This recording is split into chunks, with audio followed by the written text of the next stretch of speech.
Cuma beras kita surplus ini kalau boleh kita kasih makan Papua Nugini 5 juta saja. 5 juta dari 13 juta. Karena Papua Nugini negara Commonwealth. Yang kasih makan adalah Thailand. Kita tidak mungkin dikalahkan Vietnam dengan Thailand. Kenapa? Kita negara tetangga dengan Malaysia. Tetangga dengan Papua Nugini. Yang ekspor gini. Dia pakai kapal laut. Itu 7 hari, itu 2 minggu. 14 hari. Kita ekspor cuma diginiin. Masa kita kalah? Logikanya di mana? Makanya Pak Yance, jadilah ekspor pertama, eksportir. Aku dukung, aku support.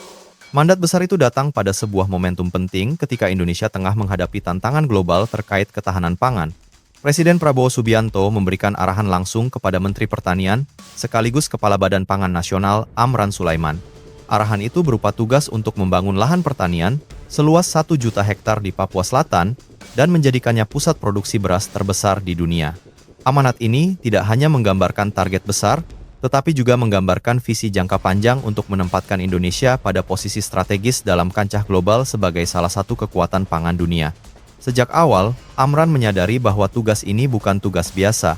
Membuka 1 juta hektar lahan bukan hanya soal menambah area persawahan, tetapi membangun sistem baru, ekosistem baru, dan kultur baru di wilayah yang selama ini jarang disentuh pembangunan pertanian modern.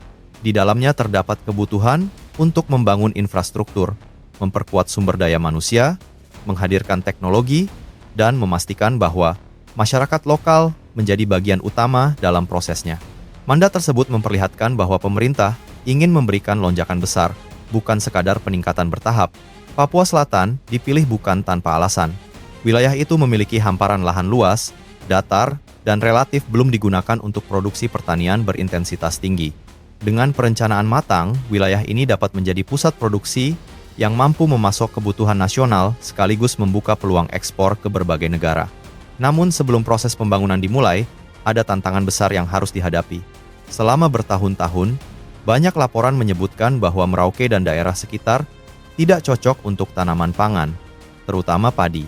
Laporan-laporan itu membentuk persepsi yang lama mengendap bahwa Papua Selatan adalah wilayah yang tidak subur. Banyak pihak di pusat yang percaya bahwa tanah di sana terlalu sulit diolah, kadar airnya tidak ideal, dan lingkungan tidak mendukung pertumbuhan tanaman. Persepsi ini berubah ketika Presiden melakukan kunjungan pertamanya ke Merauke. Di sana, ia melihat langsung hamparan padi yang tumbuh subur. Tanaman yang dianggap mustahil tumbuh di sana ternyata berkembang dengan baik. Kejutan itu memberikan titik balik besar dalam pandangan pemerintah terhadap Papua Selatan. Ternyata, persoalannya selama ini bukan pada tanah, tetapi pada kurangnya tindakan nyata. Banyak kajian dilakukan, banyak seminar digelar, tetapi hampir tidak ada program tanam serius yang berjalan konsisten. Ketika uji coba penanaman dilakukan secara sungguh-sungguh, hasilnya memperlihatkan potensi luar biasa.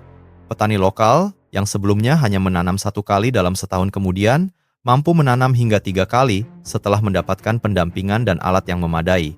Perubahan ini menunjukkan bahwa tanah Papua Selatan memiliki kualitas yang baik, hanya membutuhkan sentuhan teknologi dan sistem yang terstruktur. Hasil ini menjadi bukti kuat bahwa pembangunan skala sangat besar di Papua bukan hanya mimpi. Salah satu prinsip penting dalam pembangunan lahan pertanian raksasa ini adalah pelibatan masyarakat lokal. Pemerintah memahami bahwa proyek besar yang tidak melibatkan masyarakat hanya akan menghasilkan pembangunan yang rapuh dan tidak berkelanjutan. Karena itu, sejak awal dibentuk kelompok-kelompok petani muda yang diberi pelatihan intensif. Mereka dilatih mengoperasikan alat dan mesin pertanian, memahami pola tanam modern, dan mengelola lahan secara berkelanjutan. Generasi muda Papua menjadi pelaku utama yang menggerakkan roda transformasi. Menariknya, keberadaan kelompok milenial ini kemudian juga menarik perhatian petani dari generasi lebih tua. Mereka yang pada awalnya skeptis terhadap perubahan, akhirnya ikut bergabung setelah menyaksikan hasil nyata. Kesuksesan awal itu menciptakan suasana baru bagi komunitas pertanian Papua. Terjadi percampuran peran antara generasi lama yang membawa kearifan lokal dan generasi baru yang membawa teknologi. Untuk mempercepat pembangunan, Kementerian Pertanian mengambil langkah unik yang belum pernah dilakukan sebelumnya.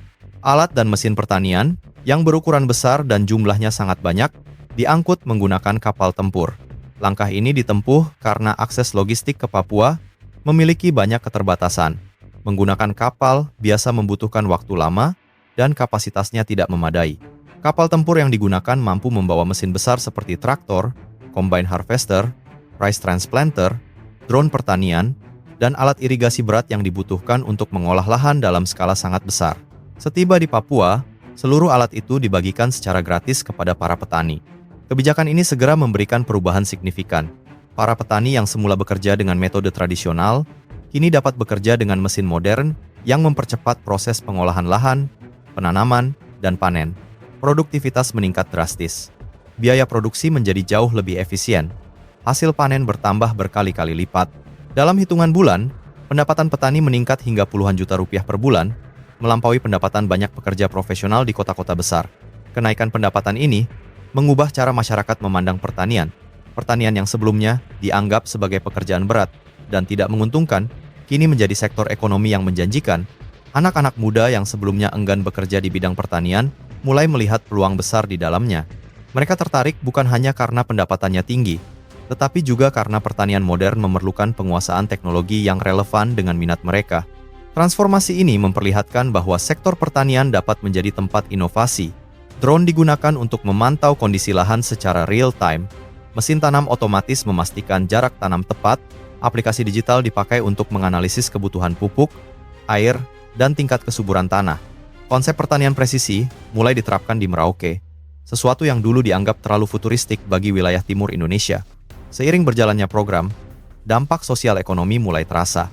Banyak keluarga petani memperbaiki kondisi rumah mereka, membeli kendaraan, menyekolahkan anak ke jenjang lebih tinggi, dan merasakan kesejahteraan baru.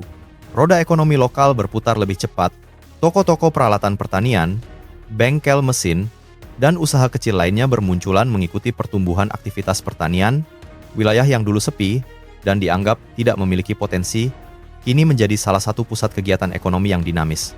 Pelatihan berlangsung di berbagai titik, mesin pertanian bekerja hampir tanpa henti, dan tenaga-tenaga muda Papua terus dilatih menjadi operator yang mahir. Perubahan ini begitu cepat, sehingga banyak pihak menyebut Papua Selatan sebagai laboratorium besar pertanian masa depan Indonesia. Pemerintah juga menyusun rencana jangka panjang untuk memastikan keberlanjutan.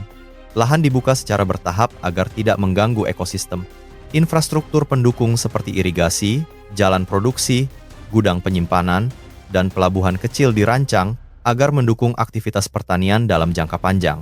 Program pemberdayaan masyarakat adat dilaksanakan bersamaan untuk memastikan mereka tetap menjadi pemilik tanah dan mendapat manfaat terbesar dari pembangunan. Diversifikasi komoditas juga disiapkan. Meskipun fokus utama adalah beras, wilayah itu dirancang untuk mengembangkan jagung, kedelai, tebu, sagu industri, dan peternakan terpadu.